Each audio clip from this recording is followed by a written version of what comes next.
Hello there, welcome to today's session on best practices for RPA development with akaBot. Let's jump in. Today we'll include publishing packages, project organization, and naming conventions. So let's start with publishing packages. This step is essential for organizing your workflows and making them reusable. akaBot offers two publishing options, to center or to local. Publishing to center means publishing the packages directly onto center. Packages can be activated and start from akaBot center.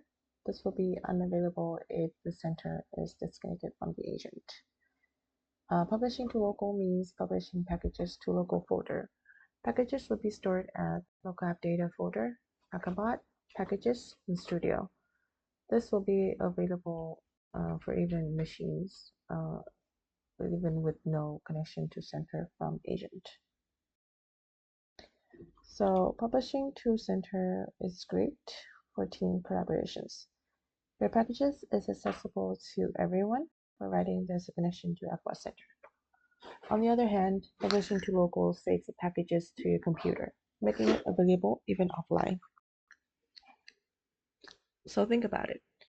If you're testing locally, the local options works best. But for larger teams, publishing it to the center ensures everyone can access the same workflows. So which option would you use for team-wide deployment? Now that your package is published, it's time to execute tasks. There are two ways, from the agent or from the center. When running tasks from the agent, you pull the packages to your local machine. You can then start or stop tasks manually. This is perfect for testing. Of course, packages will need to be pulled before execution. As you can see here, so if you have not run any tasks or any work or any of this workflow on your machine yet, this button will say pull. You will have to pull the workflow, and once you do that, the button will change to start. Once you can choose to press the start button, then stop the task whenever you want from the agent. This is perfect when you test. On the other hand, executing tasks from the center lets you automate the workflows and even schedule them. Imagine setting up a task to generate reports every morning automatically. You will not need to input any manually input or even you won't have to start the task manually yourself. So think of a task in your workflow that could benefit from scheduling. Next is, so before you can execute tasks from center, you will need to have your packages uploaded onto center itself. You can do that by manually uploading it or by publishing it to center. Then you can then create a workflow using the mentioned packages. It should be the latest package. And then you can start a new task or you can create a schedule. Next is organizing projects. When you receive a process design document or a PDD, your job is to break it down into smaller workflows. Why? Because modular workflows are easy to test, reuse, and maintain. Keywords, reusability, independent testing, and faster collaboration. So by breaking down the process into smaller bits, it allows independent testing of components, enables team collaboration, component reuse, and design clean and clear workflows. Here's how to start. You can identify the purpose of each operation, like logging in or processing data. Then you group the tasks into a single workflow.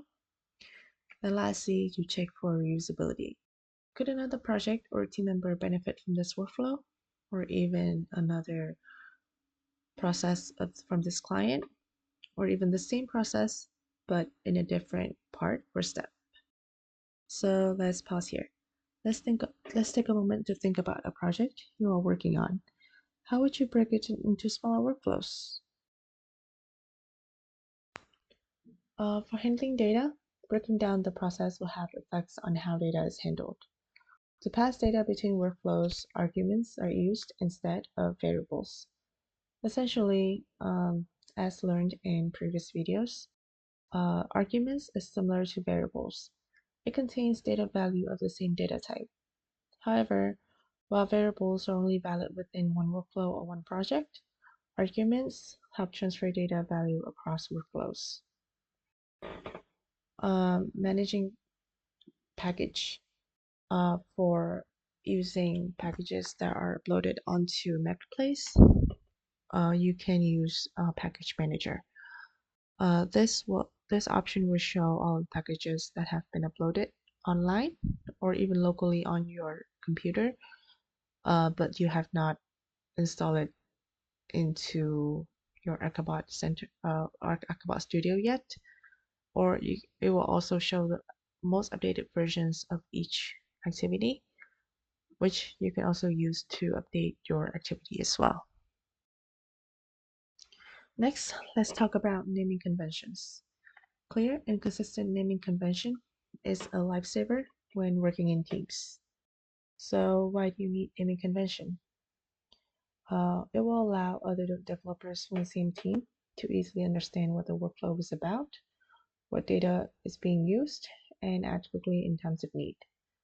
You also allow newly joined developers to quickly catch up with the team and help maintaining the workflow faster. You allow for quick lookup, troubleshooting, and adjustments. You also allow the workflow parts to be easily reused without causing data conflicts, meaning lowering the development and deploying time. Ultimately, this will create an industrial standard for RPA projects, shortening the handover takeover time. During development, there are various of components that needs to be named. For example, projects, workflows, variables, arguments, or even credential details. So firstly, it's project names. Project should be the first thing you need to think about naming when working with akaBot or RPA in general. If you're working with multiple projects at the same time, it is advisable to have a spreadsheet of all the projects with their ID, each one of them. The name can be in the format of department, function, project ID, and version. This is a example on how you could name your project. During the creation of projects, you should also include a description so that you can know exactly what the project is about. Best practice is to include the project name in the spreadsheet I mentioned above. Next is workflow name. Except for main, all workflow names should contain the verb describing what the workflow does. For example, log in, to which system to screenshot, process transaction data, process transaction, get transaction data, get data, etc. Next is activity names. Activity names should concisely reflect the action taken. For example, click which button, click login, type password, type username, type into, click the save button. Lastly is variable names. Variables should be camel case. Variable names should be related to the contents it contains. For example, a variable that stores username of a system could be str, short for string, username. Variable name should start with a few initial letters of the variable type for quick review. For example, for string, you can use str. For integer, you can use int. For datetime, would be dtm. Data table would be dt or ARR for arrays. So that's the end of our lesson today. Let's recap. First, we've talked about publishing packages. You can choose local for testing and center for team collaboration. Second, executing tasks. Use agent for local tasks and center for automation and scheduling. Third, organizing projects. Break down smaller workflows for efficiency and reusability. Fourth, naming conventions. Following standards to maintain clarity and consistency. Now, it's your turn. Create a small RPA project using these best practices. You can use it against your previous assignments and exercises. Publish it, organize your workflows, and apply your proper naming conventions. If you have questions, do not hesitate to reach out.